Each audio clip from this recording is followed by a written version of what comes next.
Hey, fifth grade, we're going to take a look at our science for today. We're going to do another Generation Genius video. This one is on the water cycle.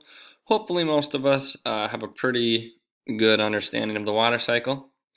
So I hope that the before questions look pretty good for this. We have 1, 2, 3, 4, 5 before questions.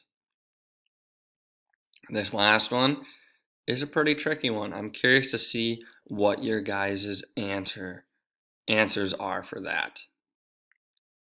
Then we have the after video. Don't have very many. We have 1, 2, 3, 4, 5. So we only have 10 total questions today for our video. So make sure you do the before questions, you watch the video, then do the after questions. Make sure that you put these into a Google Docs. Put your name, and then just do a WC after. If you want to write water cycle, that is fine. Just make sure that you have your name in the title. And I hope you enjoy another Generation Genius video.